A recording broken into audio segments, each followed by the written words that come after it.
Mr. Chairman, we are streaming live to YouTube. You may begin when you're ready. I'm just worried about how the information. Good morning, everyone. If everyone could take their seats.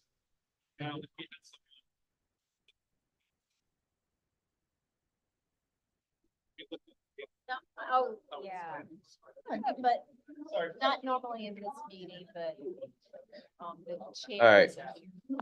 Morning. Welcome to the first 2024 Metroplan Orlando TAC meeting. I'd like to call the meeting to order. My name is Hong Lim. I'm the vice chair and Chairman Joshua DeVries was not available today, so I'm going to be chairing the meeting today. Just as a reminder, since this meeting and our future meetings will be in person, it is important for all TAC members to attend our meetings in person for us to have a quorum. Members of the public will still be able to participate virtually, and we will encourage them to do that. So there are 2 public comment points in the meeting. Members of the public attending in person who would want to speak need to fill out a comment card and give it to Ms. Rachel. Those attending virtually who would like to speak will use the raise hands feature on the Zoom screen. If attending by phone, you can hit *9 to raise your hand and request to be recognized. When you're called, your microphone will be temporarily unmuted by staff and will ask you to state your name and contact information for the record. We also accept comments by email before the meeting. With that being said, I'll turn this over to Slade for agenda review. Right, thank you. I'd also like to welcome everyone to the meeting this morning. Welcome to our new TAC leadership. Although Josh couldn't be here today, welcome Hong. We have a few announcements this morning. First off, Bike Walk Central Florida is conducting crosswalk enforcement next month as part of Operation Best Foot Forward and Crossing Guard Appreciation Day. You can go to their website. It's iyield4peds, the number 4.org/Operation BFF for more information, including an interactive map of enforcement locations, schedules, media kits, and so forth. Next, I want to bring your attention to a funding opportunity. The Federal Highway Administration has officially noticed for the Bridge Investment Program, with grants available for bridge projects and bridge planning projects. Applications are open now and due on March 19th. There's a link to the grant website in section 9 of the agenda. Finally, I would like to bring your attention to a car fit event in St. Cloud on February 7th. This is a partnership with FDOT, Florida's Turnpike, Safe Mobility for Life, and the City of St. Cloud. It's a great way for older drivers to get practical advice and assistance in making sure vehicles meet their needs. With that, I'll turn it over to Mike Wilson for our safety moment. Thanks. Thank you, Slade, and good morning, everyone. Safety moment this month, following FDOT's lead, is to look at the move over law. And there's recently been a amendment to that over the recent years, past years. It's applied to, of course, emergency vehicles. It's also applied to sanitation, utility vehicles, wreckers and towing, and road and bridge maintenance. Effective January 1 of this year, it now also applies to all disabled vehicles that are displaying warning lights or flares, or if they're just people visibly around the vehicle there on the shoulder. So we have to move over for all of them. This applies to all roads, not just limited access. It does not yet apply to pedestrians or cyclists traveling along the roadway, but that doesn't mean you can't still move over for them as well. It's still a good idea. I'm not going to be sharing a lot of data for you this time around. We do have those types of crashes in our pedestrian data, but it's not real clear as to how it applies to the move over law. But we do have disabled vehicle crashes in that.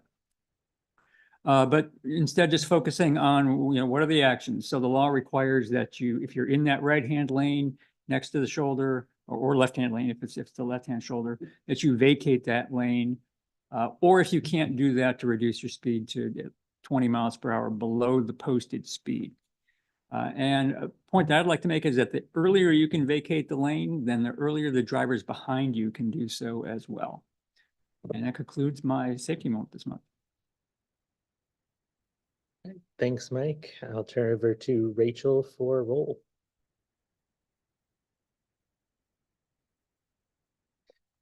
Barden, Present. Bates, Present. Brock, Here. Carson, Cash, Elasafa Castellero, Castro, Here. Chester, Cornelison, Here. Coulomb, Present. Randall, Here. Delachey, Here. Ede, Present. Elliot Moore, Price for Gold.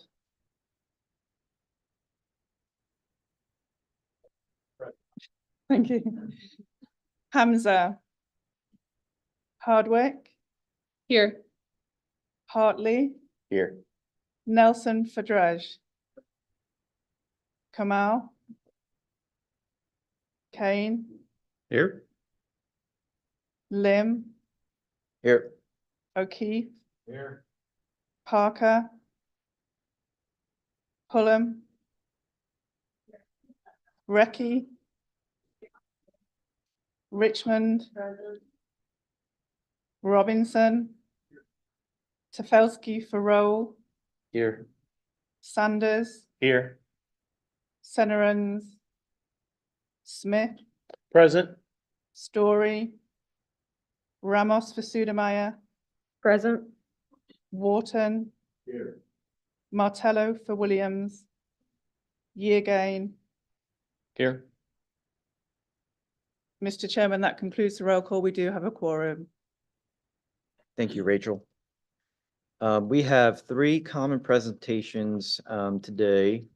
Please stand your nameplate on the end to signal that you wish to ask a question, and we will recognize you at the end. When speaking, please press the red button on the screen to turn on your microphone. First, we have Miss Lisa Smith from Metroplan Orlando to give us a refresher on the Florida sunshine laws. Yes, good morning. I don't think I need to introduce myself because I think everybody here is familiar with who I am.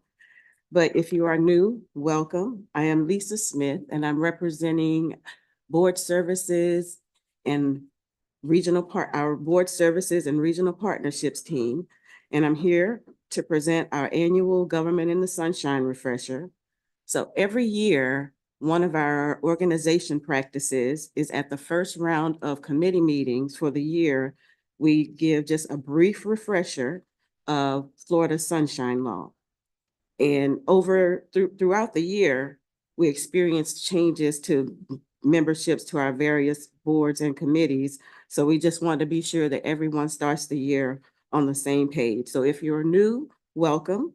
The Florida Sunshine Law is the law that provides the public with the right of access to government proceedings, and it applies to both local and state governments. And for a meeting to be considered public, it must meet the 3 requirements. The meeting must be open and accessible. We have to give reasonable notice, and there must be a record of the meeting. Florida statutes Chapter 286.011 defined what constitutes a public meeting. And that's visible up on the screen. And I think in this committee, we're all familiar with this, so I don't need to read it word for word. And the Sunshine Law for us here at MetroPlan, it applies to not only our MetroPlan board, but our various committees. And it also applies to our special task force and work groups that are created, such as our Quality Assurance Task Force, our Vision Zero Working Group, and any others that are formed throughout the year. And what it says is that it applies to discussions between 2 or more members that are on the same committee that discuss topics that could foreseeably come up before our Metro Plan Board and committees, and those meetings have to take place in a public setting.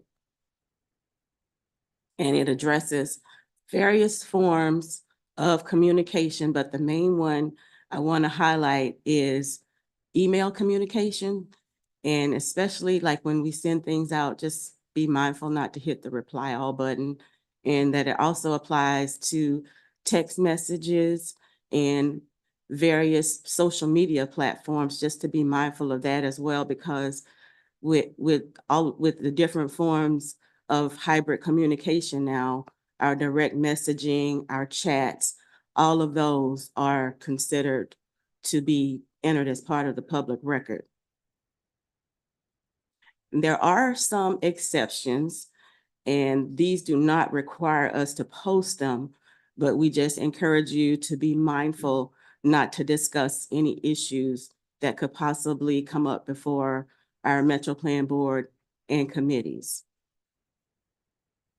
And it also lists out various sanctions for violations, and these are listed up in front of you.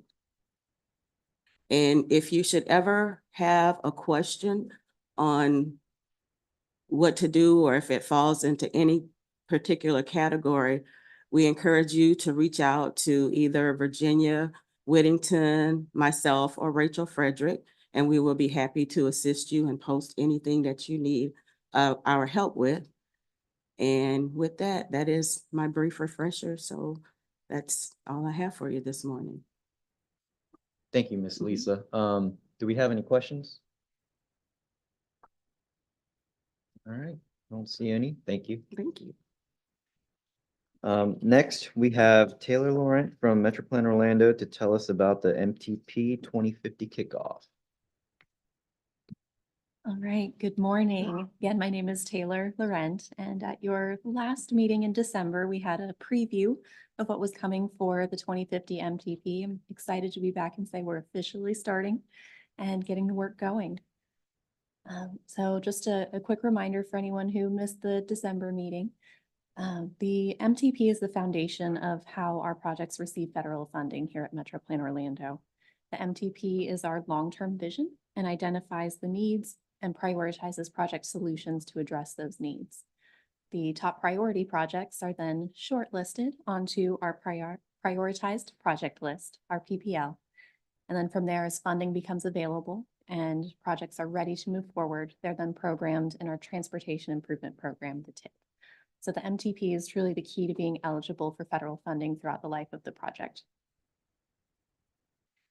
So looking back at kind of recapping what we talked about in December, we talked about our key federal requirements of what's included in the MTP, that it's updated every 5 years, includes a 20-year planning horizon, fiscally constrained, those topics. We also reviewed the planning emphasis areas, which focus on the multimodal and multifaceted nature of the MTP. And then we also highlighted some of those key tasks and activities for the MTP's development. So looking forward, there will be lots of opportunities to engage and provide feedback throughout the MTP's development, which I'll talk a little more in detail about today, because we've got some coming up. The first are these regular committee and board meetings, where you'll be receiving updates on work to date that's been performed, as well as receiving presentations to be able to build a consensus as we reach key milestones throughout the MTP's development. The MTP technical workshops are where we're going to discuss key topics at length. I'll only get maybe 10, 15 minutes with you during these presentations. So if we need to deep dive any of those topics, those conversations will happen during those technical workshops.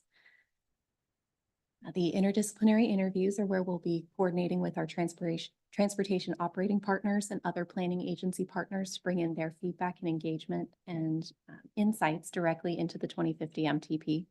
And there will be public engagement events throughout the development of the entire project. So we're at the beginning of the 2050 MTP project now, with the plan to ultimately be adopted in December of 2025. Now, based on the schedule and kind of as I've been hinting at throughout the presentation so far, you can imagine we'll be discussing this a lot over the coming 2 years. And you would be exactly right. So moving forward, you'll be getting a status report on the MTP in each of your agenda packets. For TAC members, that's agenda tab 1. In your packets right now, for TISMO members in the audience, that would be agenda tab 6. In that status report, you'll receive updates on the ongoing work, which I also have summarized up on the slide today. You'll see the project schedule, kind of where we are with the key activities and milestones, and then any upcoming meetings or scheduled events that you want to be aware of or participate in. And the first one that I want to mention is that upcoming technical workshop, which we have coming up on February 8th. So this technical workshop will be at 2 p.m. It will be a virtual meeting. You'll be seeing some calendar invitations coming out shortly. These technical workshops are scheduled to occur about every other month throughout the adoption of the 2050 MTP, and they're going to be anywhere from an hour to an hour and a half in length. So we have plenty of time for that feedback and discussion for our key topics. And as I mentioned, those calendar invitations will be coming out soon, so keep an eye on that in your inboxes, and that'll include a separate email from Zoom with your panelist link to be able to join in. Those emails will be going out to our TAC and TISMO members, as well as our alternates, interested CAC members, and our other transportation operating and planning agency partners. So it'll be a big group, but I think we'll have a really good time with these discussions. So as a preview of what we're looking at for this technical workshop, so you can plan and strategize who's going to be attending.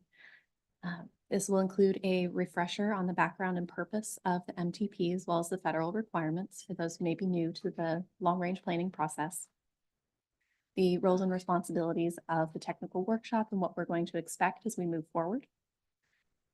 Then we're also going to have the detailed discussion on our 2050 MTP tasks and the activities for this specific plan's development, including how we're going to plan and incorporate the results from our other master plan documents that we've had going on, like the active transportation plan and the TISMO master plan, as well as the safety efforts from our Vision Zero work. We'll be able to kind of clearly explain how all that's going to come together. And then the last topic will be the key milestones and anticipated review periods for the different elements of the MTP over the next couple of years. I know that's a lot of technical work that we have coming up, but before we dive into that at our technical workshop in a few weeks, I'd ask you to think about these questions. So how do we want to continue growing as a region? What do we want our transportation system to look like as we move forward? How will we fund our shared regional vision? And what steps must be taken to achieve this vision? So our answers to these 4 very open-ended questions are really going to shape the development of the 2050 MTP. So with that, I thank you for your time. We'll be talking again pretty soon, but do we have any initial questions about the 2050 MTP? Any questions? Thank you.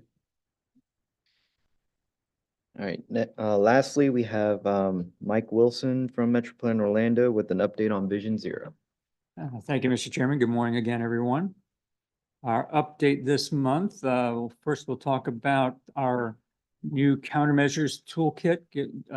I mentioned it last time, but I'm more detail to share on that. Nearly 120 countermeasures in this toolkit. This first half of it is just the engineering, the infrastructure side of it. You can see the types of areas that this covers. And the sources that we pull from on this are the crash modification factors clearinghouse from Federal Highway, NCHRP, and the Ped Bike Information Center. We break them out by their applicability, right? Some countermeasures are better suited to urban versus suburban or rural. What types of cost areas are we talking about? Little quick build things versus major infrastructure. And then similarly, what kind of timeline tends to correspond. And then each countermeasure in the book is really just a little snapshot. It's not an in-depth study. I mean, it's the whole purpose of the guide is to help you narrow down based on the corridor or the area that you're working on. What generally are the countermeasures that you want to focus on based on the context and the crash problems that you have. So this helps you narrow down from that long list of countermeasures. So you can see here, providing information on what the type of countermeasure it is, what modes it addresses, relative effectiveness based on the crash modification factors, the applicability, as I mentioned, costs and timeline, what types of crashes it would apply to, where it fits within the safe system approach for Vision Zero, and then just some additional considerations. There's also a reference that you see up at the upper right there for the Florida reference code as to where you would find the specs for such a countermeasure. We are now also working on the non-infrastructure part of the countermeasures guide, which looks at what sort of behavioral changes do we want to see to improve safety, and then how do we communicate those changes, what types of messaging, training, et cetera. Improving data collection is always helpful, so how can we do that? Road maintenance, well, that is kind of infrastructure. It's not really, it's just sort of maintaining things so that, things like pavement friction, things like that contribute. Post-crash care, of course, one of the key components of the safe systems approach. Can we get emergency services to the crash scene quickly and then get people from the crash scene to the hospital quickly? Automated enforcement, things are starting to change there. We now have speed cameras allowed in school zones in the state of Florida. I know Orange County is looking into doing some installations on that, and good to see how we can expand upon that. And then things like vehicle maintenance, just having better brakes and tires on your car, right? How can we affect that component? Moving on to our public engagement efforts. In the first couple months of the public outreach in November and December, we had 5 events put on by our consultant teams for the various local governments, and over 300 participants at those events. For January and February, you see we've got at least 9 events planned. I'm sure there'll be a number more.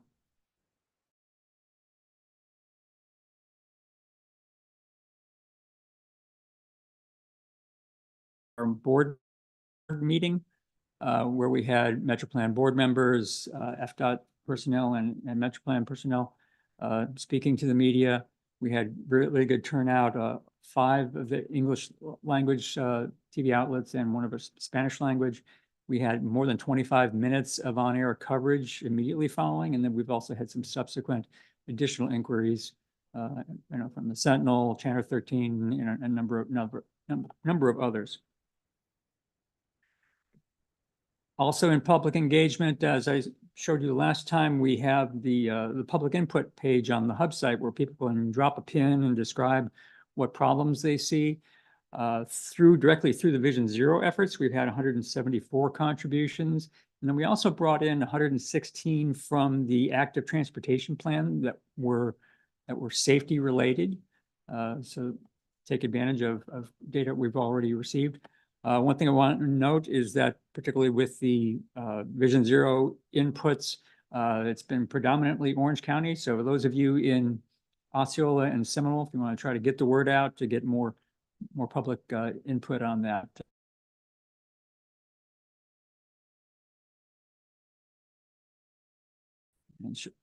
And they can provide their input there. Another thing that our communications team is working on, it should be available in the next couple of weeks, putting the finishing touches on it, is a Vision Zero Kids book, sample page from that here. So communicating to kids the key type of messages that they need to understand in their travels. And then just a few next steps. We have a big safety workshop coming up on the 31st with FDOT. You all should be getting invites on that. So we have a good mix of technical people, community members, advocates, elected officials, and FDOT folks all talking about how we can advance the interests of safety in the region.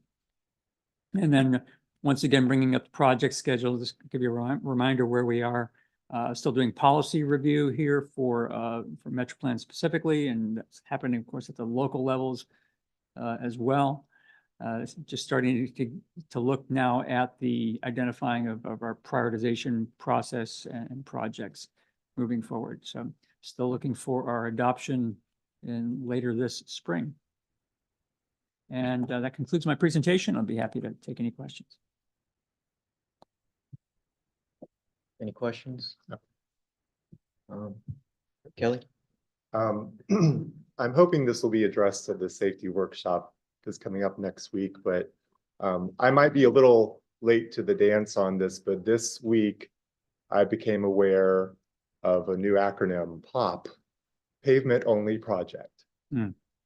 So I was attending a kickoff meeting for a project on State Road 436, and I totally expected this to be what's typically called a triple R, where it is resurfacing, but they're also doing safety improvements. We had engaged with DOT 2 years ago to talk about those safety improvements, active transportation infrastructure and all of that. So I then looked at the tentative work program and realized there are a slew of these pavement only projects. And many of these are on the high injury network, the regional high injury network. So it is very disheartening. I don't understand what's driving it.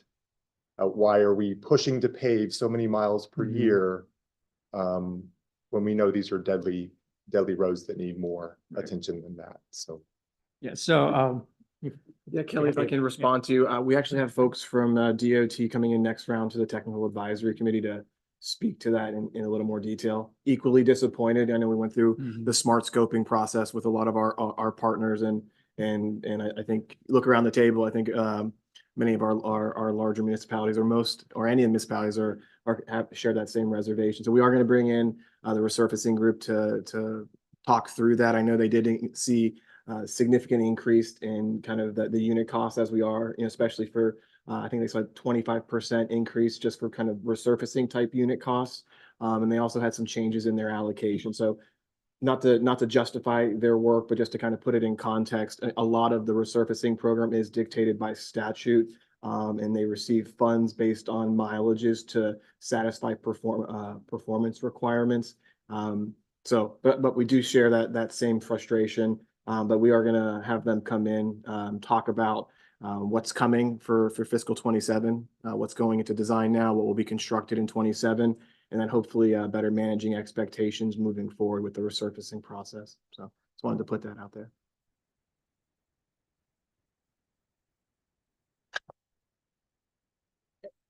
Mike, you had mentioned that you identified 3 contexts for this program, and I was wondering if the committee would consider aligning it a little more deliberately to the context classifications instead of just urban, rural. well, it actually does. I was Okay. generalizing, but actually it's in the guide where urban is then broken down into the relevant context classifications.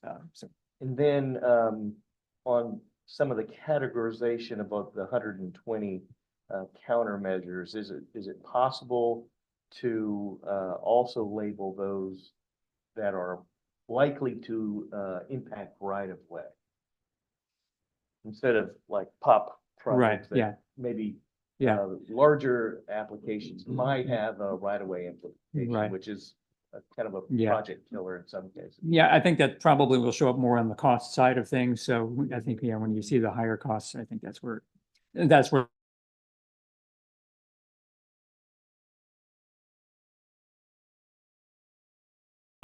a field per se that Okay. will show up. And then lastly, I was in attendance with you last night and noticed that the roundabout exhibit could use some more realistic updates to bring it into a better display. Okay. That's it. Yes, thank you. Hey, Mike, I second Kelly's thing because our project they'd done all this work. I mean, they'd already spent design money and bought right away, and all of a sudden they just dropped the whole thing. It's like all of a sudden, oh, it's not really that important for safety. It's much more important to put 2 inches of new asphalt where they could do patches and, or a thinner layer or different things. I don't know what's going on there. it was pretty disheartening. Like he said, it's the high energy network, 434, 1792 the whole way. So, but also the countermeasures.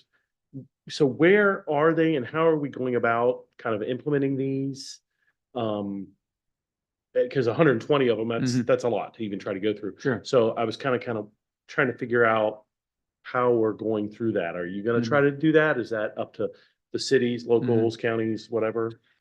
Well, your consultant teams are receiving the kind of the master table of countermeasures that Fair and Peers has put together. And so actually it has some sorting functions where you can actually do that in a tabular method, so that if you're focusing, for example, on pedestrian, you can sort on that and et cetera. Okay, good. So yeah, so you'll have access to the tools through the consultant teams. And Okay, yeah, because I've been kind of anxiously awaiting that. I mean, it's your schedule says that was in like, fall, beginning of winter, and it's now, we're into January, and I still haven't seen anything on it yet. So it's kind of where I was. I saw I just finally got the bigger list of the crash, the KSI and the segments. So because before we were just looking at regional, so our small city stuff wasn't showing up. I think a lot of Seminole County wasn't showing. Everything was just this stuff in Orange County because their numbers higher, even though our rates might be pretty good, but the numbers not as high. So just looking for that data. So I'm glad I finally got it today, but there's still that to go through. So I know some of this seems like it's slow. I don't know, trying to go through it all. So Any other questions? Thank you, Mike. Up next is the public comments on the action items. So we ask that you provide your name and address for the record. Please hold your comments to 2 minutes or less. If any members of the public wish to comment and are joining us virtually, please use the raise hand function and you'll be recognized, or dial *9 on your phone keypad. We'll send you a prompt to unmute your mic. Do we have anyone joining us virtually who would like to make a comment? Mr. Chair, we do not have any hands raised on the virtual side. Thank you, Lisa. Do we have any members of the public attending in person that wish to make a public comment? Mr. Chair, I have received no comments. Are there any written comments that were submitted before the meeting? We've not received any written comment. Thank you, Slade. Okay, the action items. So our first item is the approval of the December 1st, 2023 TAC meeting minutes, which are on tab 2 in the agenda packets. Do I have a motion to approve? Shad Smith, I move to approve the meeting minutes. Thank you. Second? Any second? Kane, second. Thank you. We have a motion and a second. Is there any discussion? Okay, this is a voice vote. All in favor, say aye. Aye. Are there any opposed? Hearing none, the motion passes. Next up is Alex Trauger with Metroplan Orlando presenting the FDOT Safety Performance Measure Targets. More information on that is located in tab 3 of the agenda packets. All right, every year since 2018, we've started the year off supporting the statewide targets for safety performance measurement. As we presented in the past, safety, or what they call transportation performance management, really had the pickup in MAP 21 2 federal reauthorizations ago. It was continued into the FAST Act and further strengthened as it relates to the bipartisan infrastructure law. So federal transportation performance management is still living and strong. The federal highway does review this, and we're actually coming up on that first 4-year review period. So later this year, we'll be working with federal highway and DOT as it relates to that periodic review of the information. But as I mentioned early on, our advisory committees and the Metroplan Orlando Board has supported and approved the statewide targets for transportation safety, which is 0. There are 6 federal performance measures relating to transportation safety: the number and rate of fatalities, the number and rate of serious injuries, and then for our vulnerable users, the number of motorized fatalities and non-motorized serious injuries. So that's specific to pedestrians and cyclists. As it relates to the state of the system, as we've heard from Mike and others at some of our Vision Zero presentations, we are trending in the wrong direction, especially as it relates to traffic fatalities. We've seen some improvements in the trends as it relates to serious injuries in some of the other categories. But again, traffic fatalities is certainly heading in the wrong directions, especially within our metropolitan planning area here. And that's why we have so much Vision Zero work going on to try to work towards that vision. But as I mentioned, the action we're taking here is specific to federal performance requirements. By end of February, all MPOs do have to submit targets to FDOT and the Federal Highway Administration to comply with federal and state law. So with that, we are recommending your approval and support for FDOT's statewide targets for the federal performance measure, which is 0 for all these performance measures listed here. There is the board resolution 2402, which is located, I believe, in tab 2 of your agenda packets. But if you have any questions, I'd be more than happy to field those. Thank you, Alex. Do I have a motion to recommend the support of the FDOT safety performance measure targets? I'll move to approve. Coulon? Do we have a second? I'll second Schätzman. Is there any discussion or questions? Yes. Quick question. Trains, bicyclists, and anything else would fall in that category? I mean, I yield to Mike. He's not in the room, but I would venture to think scooters. I think it's pretty non-motorized. I can follow up with you to confirm that. But Just curious. I'm pretty certain that scooters, electric scooters do fall into the cyclist category as well. So this would exclude motorcyclists, which we often classify as a vulnerable user. So this is specific to those non-combustion users. Okay. Very good. Thank you. Any other questions? Okay, so this is a voice vote. This is a voice vote. So all in favor, say aye. Aye. Any opposed? Okay, thank you, Alex. Next, we have Catalina Chacon from FDOT and Taylor Laurent from Metroplan Orlando presenting an MTP amendment relating to I-4 and moving Florida forward. More information about that can be found in tab 4 of your agenda packets. Good morning, everyone. Catalina Chacon with FDOT. Here today to give you an update. So our agenda today, I want to tell you about a new team that central office created for specifically delivering 3 out of the 20 projects out of the Moving Florida Forward initiative. Project overview and map, current status, what we've been doing in terms of industry and stakeholder outreach, procurement, next steps, and also next steps for our construction, engineering, and inspection contract. So as I mentioned, we are the Corridors Program Office, and we are an office that reports directly to central office. We unfortunately couldn't be, all of the team couldn't be here today. There's only 4 or 5 of us counting our admins, so we're spread very thin. Starting with our director, Keith Slater. He is the director of the program. Keith Slater was the director of operations out of District 1 in Bartow. Cheryl Willets is our admin, helping us while we're away. We also want to hire a new communications program manager. And this person is going to be, in essence, our PIO. We want to make sure this person can communicate with stakeholders, with the public during construction, even during the design phase. Also coordinating with our contractor once we have our contractor on board, and we will be a liaison also with our metro planning organization as well. Here with me today, I have Tracy Hood. He is here. He is our project controls program manager. And you will see our titles are lined up with a new procurement method. It's called phase design build. And I'll tell you a little bit more during my presentation, but our titles are lined up with that new procurement method that was approved by our legislation during last year. Katie Sherrard, I'm sorry, Tracy comes from us from District 7 in Tampa, and he was the district consultant project management engineer. Katie Sherrard is out of District 1 in Bartow, and she will be the construction program manager.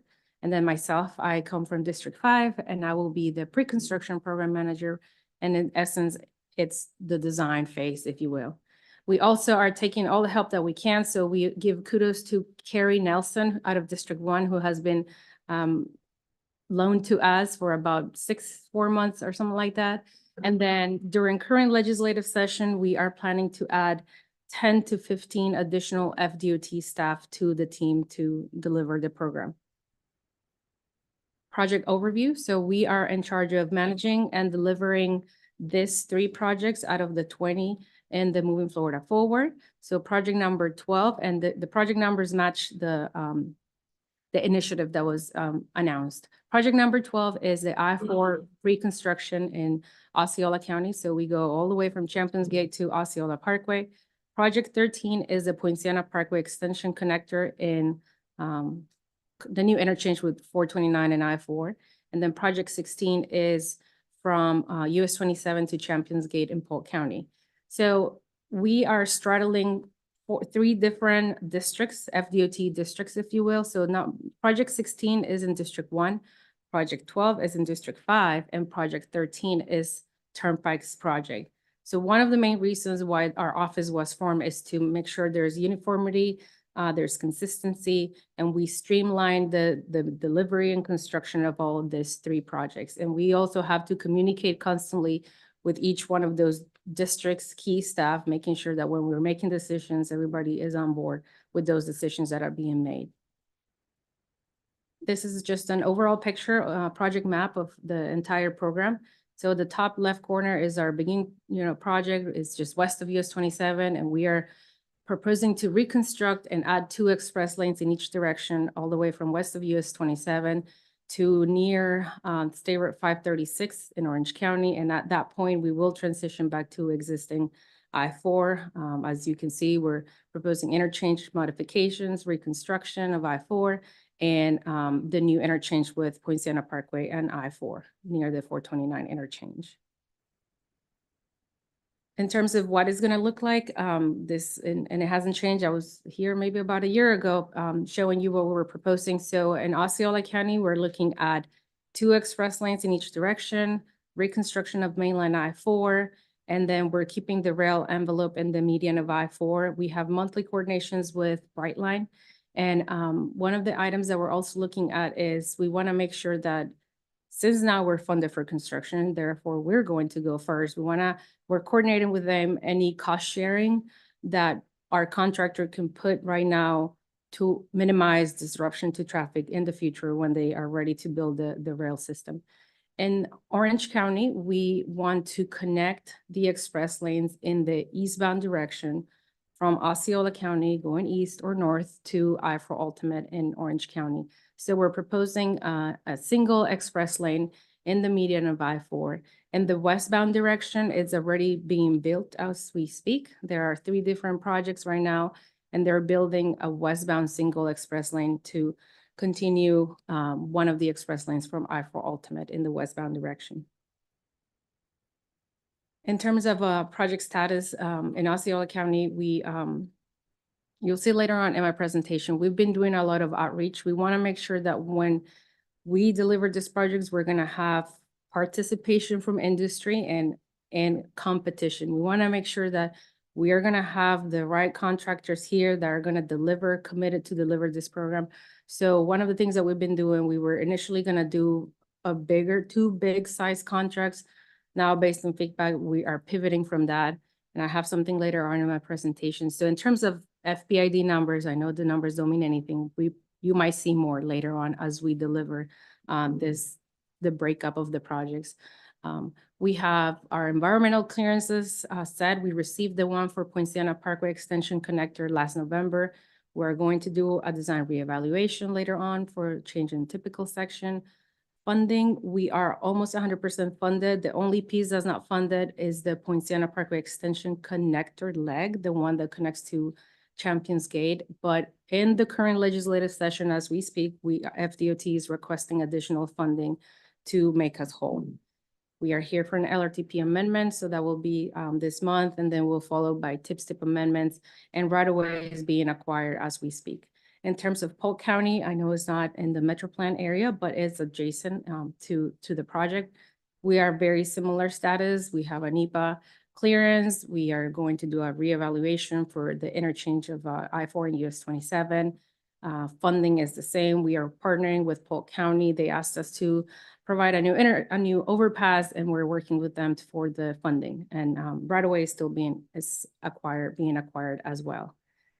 So as I mentioned, there is this new procurement method, phase design build. So we are selecting a contractor based on qualifications. So we're preparing a request for qualifications. We are doing our NEPA reevaluation, traffic documentation that is key to make sure that the whole system is going to work, and that is being heavily coordinated with FHWA and central office. We have monthly meetings with FHWA to also see what are the project requirements and the approvals that we need for them for the delivery of this project. We're finalizing our concept plans. We are planning an industry forum to reach out to industry in a month or so. Public engagement is ongoing and coordinating with a local agency. So as I mentioned, we started a soft industry outreach, if you will. Back about 4 months ago, we released a video on YouTube where we're letting industry know that we're coming, that these projects are coming, and so that they can start preparing. They're gonna have to team up and all these things. But we've been having, and the screen, it says 30 plus, but we are, as of today, we're probably at 40 plus meetings with vendors, interested contractors, interested consultants that wanna participate on this project. And we're also coordinated with the Florida Transportation Builders Association, meetings with FHWA and our stakeholders. And based on the feedback, also based on lessons learned from I-4 Ultimate, and even from one of District 7's project that is phase design build, I've mentioned we're pivoting from 2 phase design build contracts to multiple contracts with different procurement methods. So we're still going to use the phase design build contract, which gives us a lot of flexibility in terms of getting a contractor on board and starting the construction phase as fast as we can. To give you a reference, the moment we advertise a phase design build contract to the moment we award the contract is 4 months. We compare that with the design build, it's about a year. So we're trying to take advantage of these new tools that are available to us to start construction as soon as possible. In terms of construction engineering and inspection contract or CEI contract, we want to, the plan is to advertise this contract in March of this year, have them on board about the same time of our first contract or before the first contract, because having the CEI on board will help us in terms of constructability, making sure that, when we're setting up the maintenance of traffic is going to make sense. So we're trying to be proactive in terms of that. And that is all I have. I will be happy to answer any questions that you have. Are there any questions? Seeing none. Thank you. Could we have a motion for approval or recommendation of adoption of the? Oh, I'm sorry. I'm so sorry. You want to jump ahead? It's right there up on the screen for you. Taylor. Yeah, so I was just coming up to say thank you to Catalina for that excellent presentation. You proposed revision to the 2045 MTPs to include these 3 projects onto the cost feasible plan. With the addition of these 3 projects, there are no impacts to existing project cost feasibility because there is additional funding coming in specifically for them. So unless there are any further questions, would ask for your recommendation of approval for the revisions as they've been presented today. Move to recommend approval, Hartley. Second, Smith. I'll try this again. Any discussion or questions?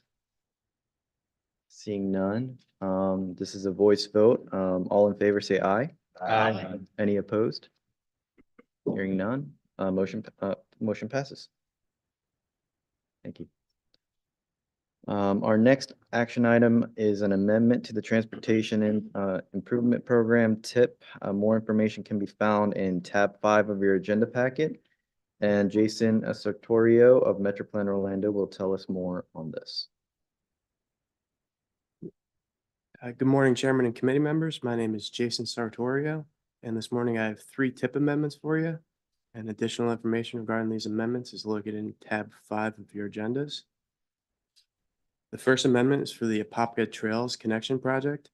This is a trail gap project with design fully funded and construction partially funded through a legislative appropriation awarded to the city of Apopka. And just a quick note on this, the request in your agenda packets is being updated due to new information we received during TISMO. So the project length will be updated as well as the funding allocations that are shown. Our second and third amendments come as a result of the Moving Florida Forward initiative, which FDOT just presented on. These 2 amendments advance design, right of way, and design build to achieve consistency with the FDOT 5-year work program. As I mentioned earlier, you have some additional information regarding these amendments located in tab 5 of your agenda packets.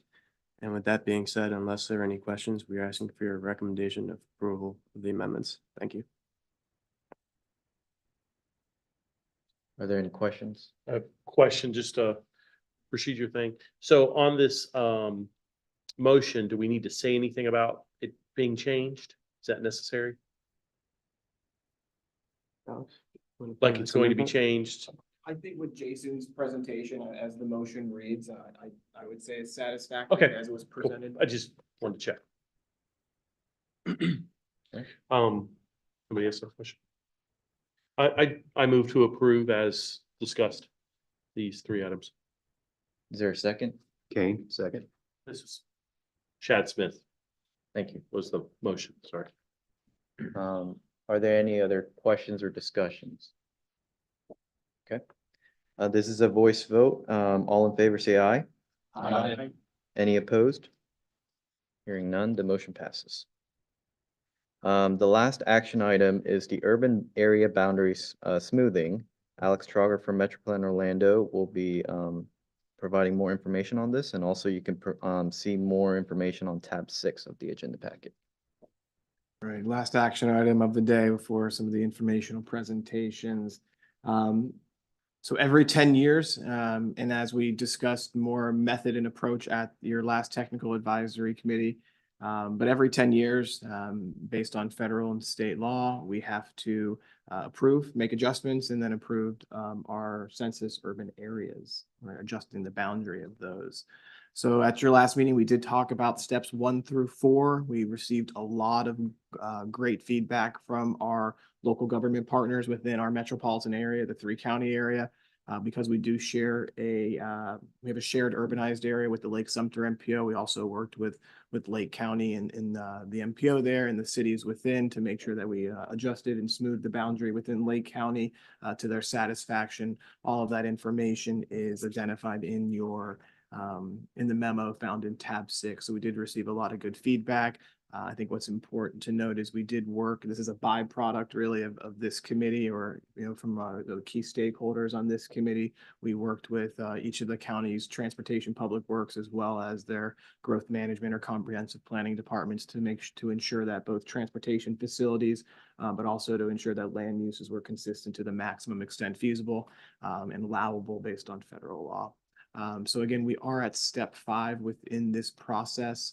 As I've presented in the past, and I think important to note here as we're taking action, this is really this action and this boundary is really specific to federal transportation funds as it relates to Metroplan Orlando projects that are within the urbanized area and functionally classified collector and above are eligible for our transportation funds.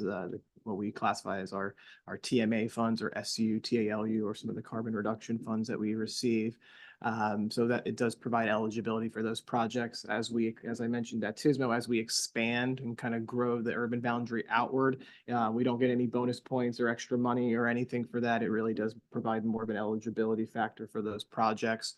And I think most importantly, especially to our land planning agencies and those with land planning authority, this does not supersede any of your local government comprehensive plans or other service provisions that are on the book. So again, specific to federal funding eligibility.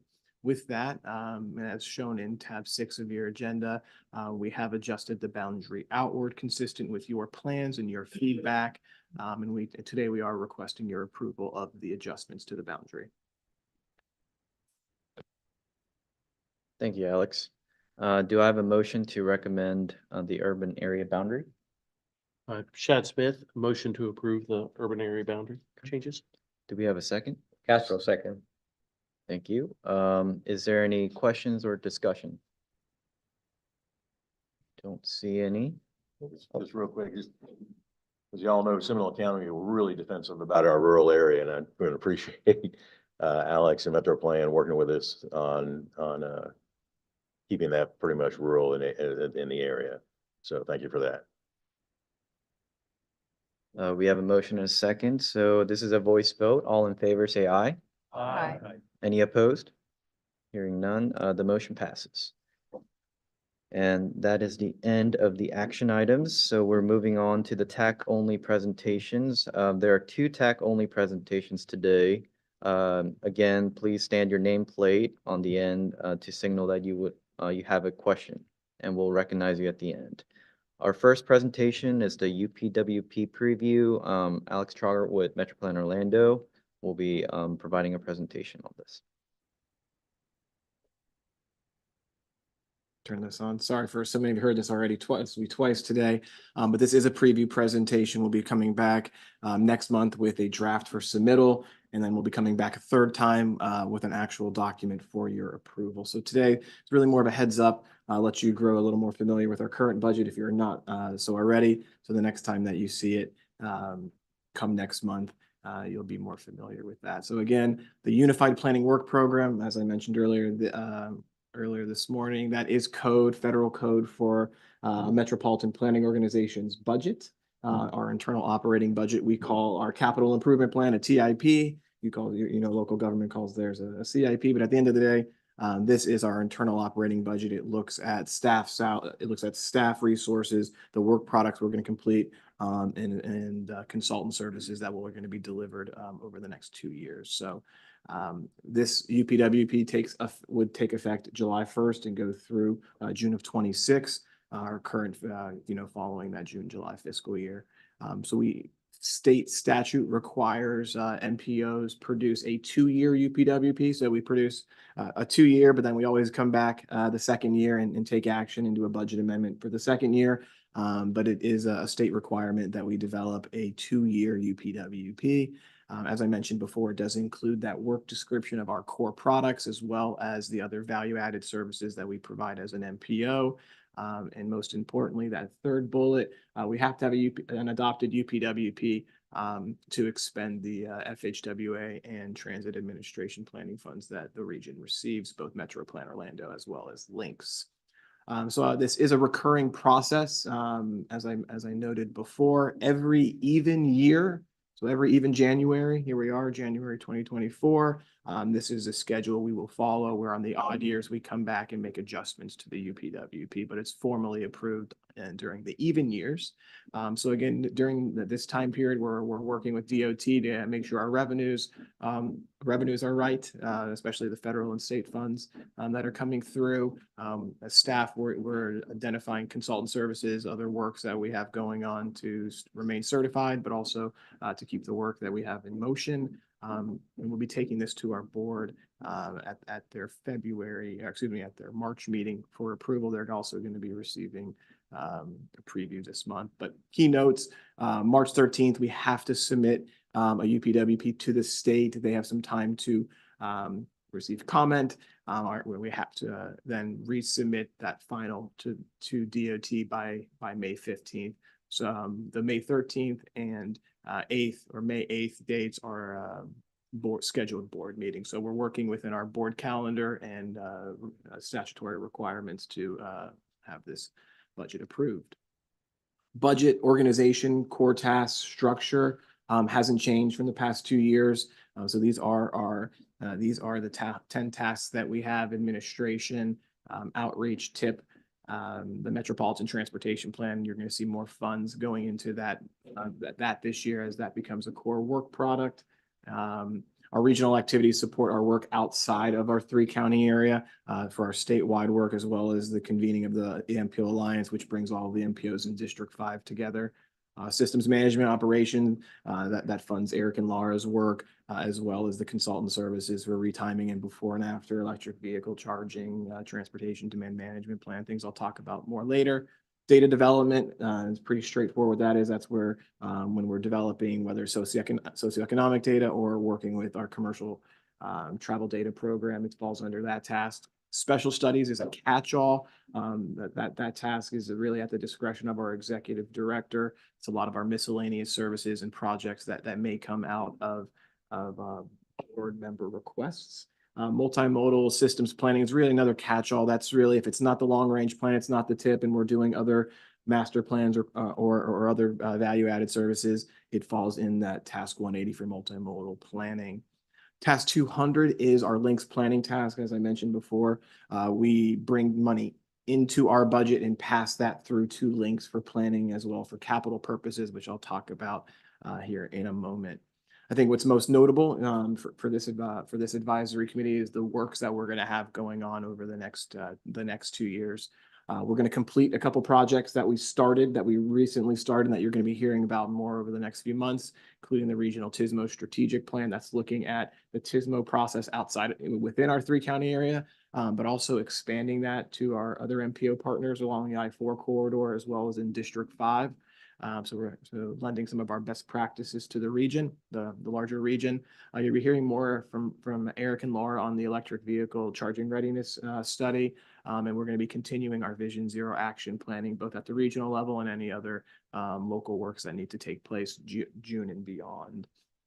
You heard from Taylor earlier in the agenda on the Metropolitan Transportation Plan, our region's long-range plan.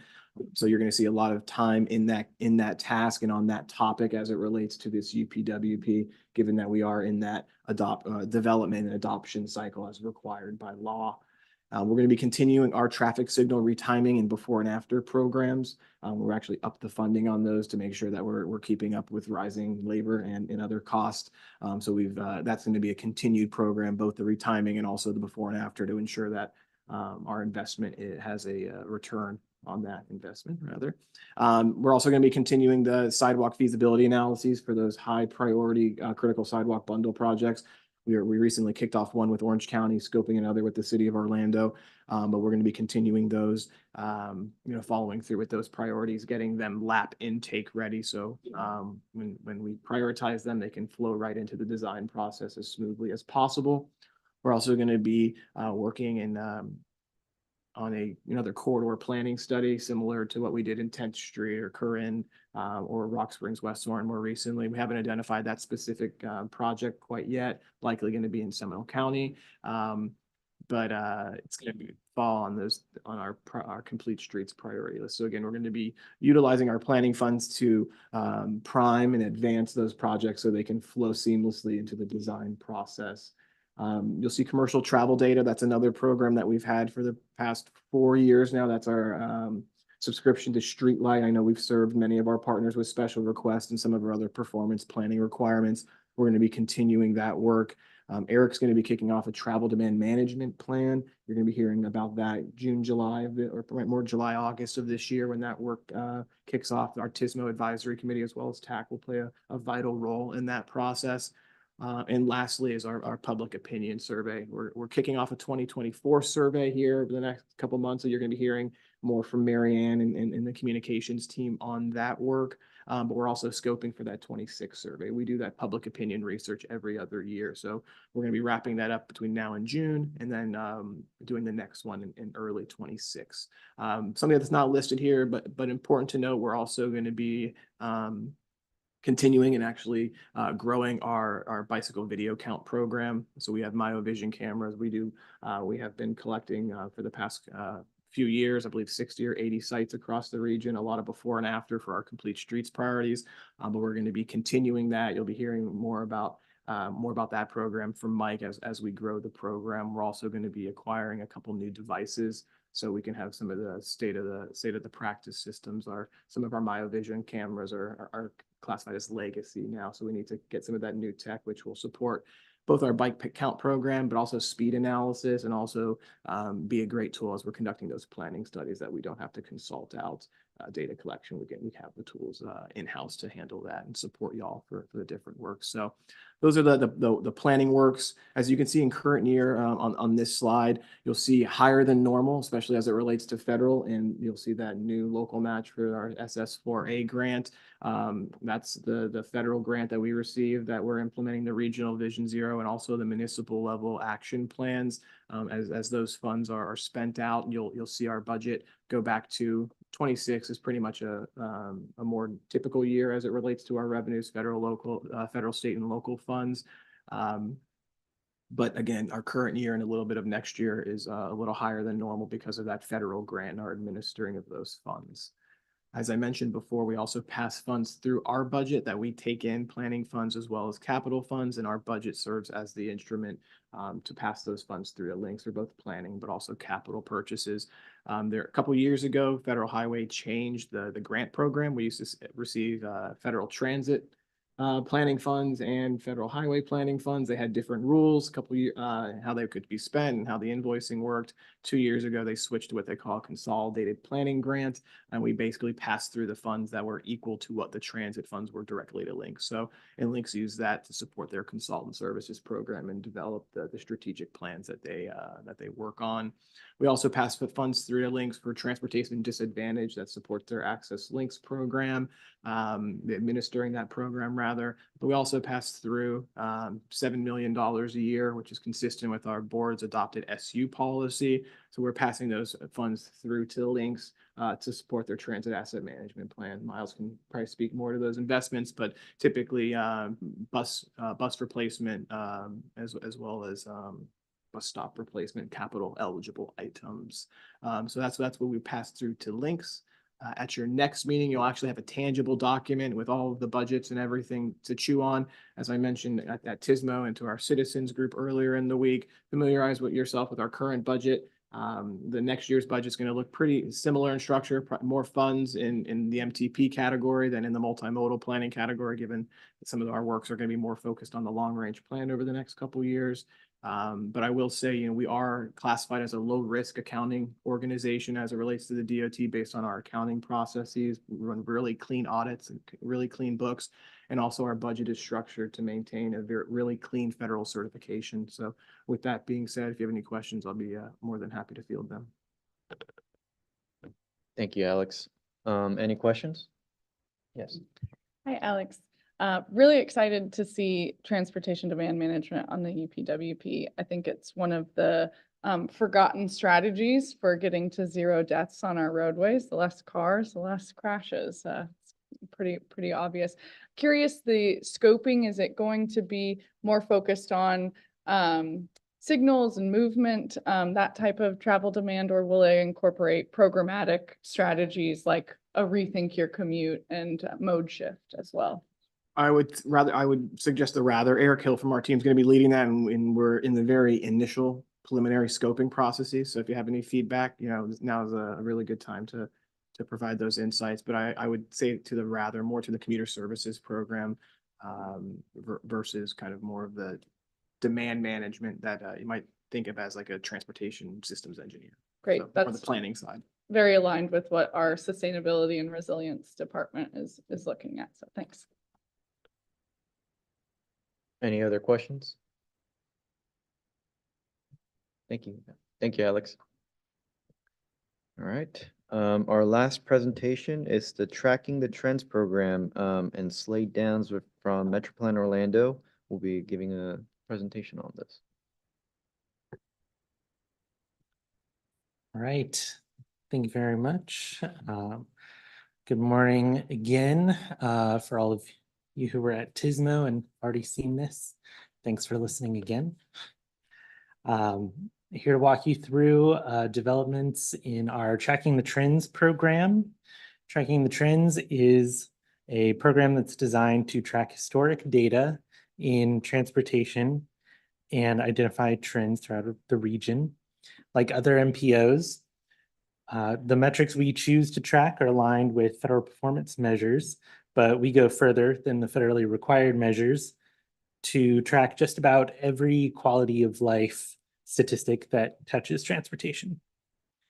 So the Tracking the Trends website has been revamped to be more accessible to the public. It's been streamlined to show a profile of our metro area with interactive maps as well as selected highlights in transportation trends. You can check out the newly streamlined site at metroplanorlando.gov/trends. I believe there's a link in the agenda.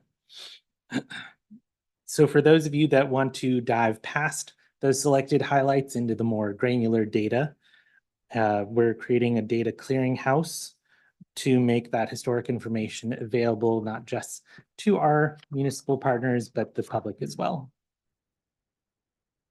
So some other things coming down the line in the Tracking the Trends program. We have the Systems Performance Report, which houses those federally mandated performance measures I just mentioned. That dashboard features interactive maps and metrics to visualize how those performance measures present around the region. The technical granular data is featured, as well as graphics and text and images to provide context. So it's not just a wall of Excel spreadsheet. It kind of can show the average Central Floridian how these measures relate to them. For example, we've got the reliability metrics in that table, as well as a graphic explaining how travel time reliability can affect the average commute. So our last update to the program, we have our accessibility hub coming soon. This accessibility hub will allow our municipal partners and citizens alike to see how accessible their neighborhood, city, job are within the context of the region. The interactive accessibility maps are available to many different points of interest, as well as displaying a final overall accessibility score. As Mike was saying earlier, safety is an important component of all of our efforts. And this is no exception. We've included safety context in those accessibility maps to show the relationship between crashes and other safety events in relation to accessibility and those points of interest. Another good component out of the accessibility hub is it'll help us identify gaps in accessibility, like food deserts, transit deserts, that sort of thing. So more to come on that. And that is about it for me. One more plug for the site. It's metroplanorlando.gov/trends. Be happy to take any questions. Thanks. Thank you, Slade. Any questions? Okay, well, thank you. Thanks. Up next, we have general information. As always, there are several items under this general information at tab 7 of the agenda package, so please take a look. Upcoming meetings, we have our next TAC meeting in person on Friday, February 23rd. And the next Metroplan Orlando board meeting will be held in person on Valentine's Day, Wednesday, February 14th. And there are other upcoming meetings in the agenda packet as well. At this time, do any committee members have any comments or any discussion? Okay. Then we'll go to the last item, which is public comments. If any members of the public wish to comment and are joining us virtually, please use the raise hand function and you'll be recognized, or dial *9 on your phone keypad. We'll send you a prompt to unmute your mic. After you are recognized, please state your name and address for the record and limit your comment to 2 minutes or less. Do we have anyone joining us virtually who would like to make a comment? Mr. Chair, we do not have any hands raised on the virtual side. Thank you, Lisa. Do we have any members of the public attending in person that wish to make a comment? Mr. Chair, we've received no comments. Okay, thank you, Rachel. Are there any written comments? No written comments received. Thank you, Slade. With that being said, thank you for having me as the chair. I'm the vice chair, but hope you can bear with me. If there are no further business, we stand adjourned at 11:21, and I hope everyone has a safe and great weekend.